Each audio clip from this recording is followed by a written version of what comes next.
So I'm going to tell you three things that I do in the morning for confidence. And this is honestly super helpful because I remember when I was little, I wish that there was like a pill or something that you could take for confidence, right? I knew there was like alcohol, which would make you more social. But I remember when I was younger, I was just like, if only there was like a like tablet or like something chewy that you can chew on, that it's just gonna make you 10 times more confident, can make you just more extroverted, talk to more people. And I've always wanted this, but basically I wanted to do this because my biggest problem was my confidence and my self-esteem. I remember I would go into school with zero friends. I tried talking to people, I tried being super hyped up in conversation, but even doing so, people just still didn't want to talk to me.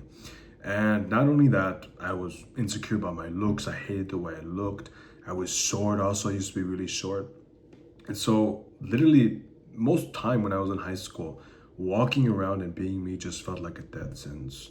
But during this time, right, I realized to myself, why do I have to go my whole life being unconfident?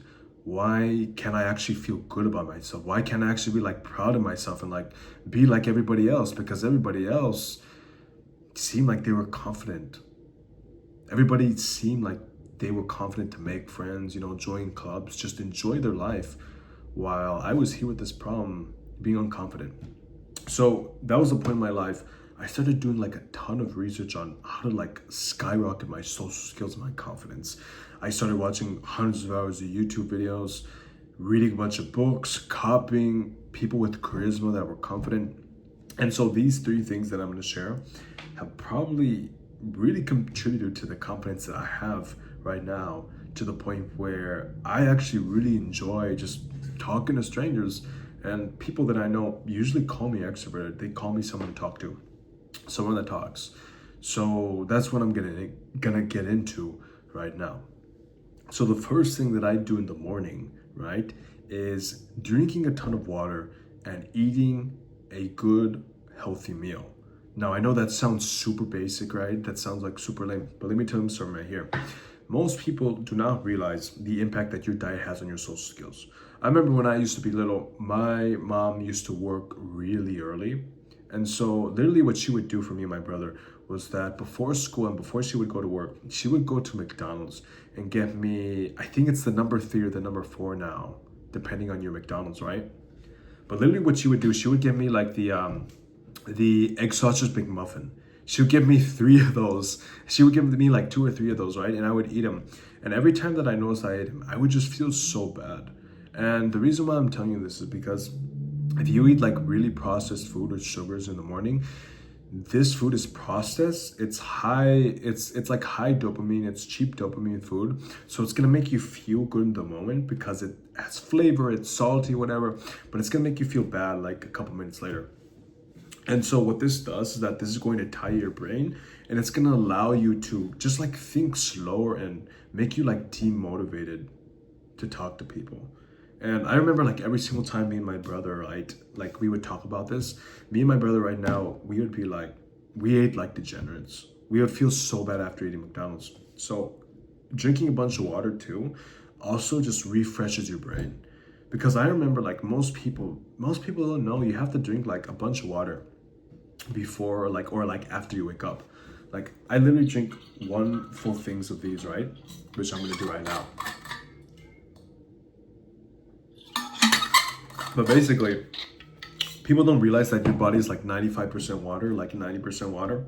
If you're not drinking water, your body's gonna be like super dehydrated, and it's gonna start making this stress hormone called cortisol. Cortisol is not good. You don't want the stress hormone because it's basically gonna be like this stress hormone called cortisol. It's basically gonna be like, hey, we're not getting water. Something's wrong. We don't have access to water. Instead of using energy from the body to be creative, being assertive, being friendly, we need to use that energy just to survive our body because we don't know what's going on. So literally eating a right healthy food like eggs and rice, or like toast eggs and rice, or like steak and eggs. Those are like really good foods you can eat, and it's real foods that your body actually needs. Gonna make you super more confident in the morning.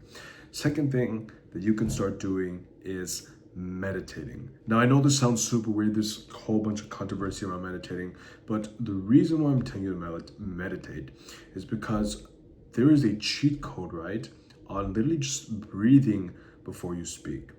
Now, this sounds super weird, but most people are not taking a deep breath before they speak. And I remember before I found out about this, right, I realized that I was literally talking without breathing much, and it just felt like super hard to talk. Like I'm kind of doing right now, it's kind of like super hard to talk. But when I pause and really like have a deep breath, it just makes things 10 times easier. And lots of people don't realize that they're not doing it. Most people don't realize that they're not taking a deep breath. So starting breathing deeply, it's going to not only give you air, but you're just gonna feel better by yourself. Because if you're not breathing in a conversation, your body's just gonna be like, hey, what's going on? We're not getting any air. So that's gonna cause cortisol as well. The third thing that you can start doing is literally just taking care of your physical appearance. You know the saying, if you look good, you feel good. And I think taking care of your looks has been probably one of the biggest things that has honestly changed my confidence. Because I remember like during 2020, this was like the time during COVID, I started growing out my hair, getting into a bunch of different styles. And I remember when I started doing that, the compliments and like the kind of just like people noticing it just made me feel a lot better. And because they're saying those things, it made me more valuable in conversation. It just made me feel like more welcome in conversation. So that's something you can start doing. These three things have really helped my confidence in the morning. Like, share, subscribe, and I'll see you in the next one. Peace.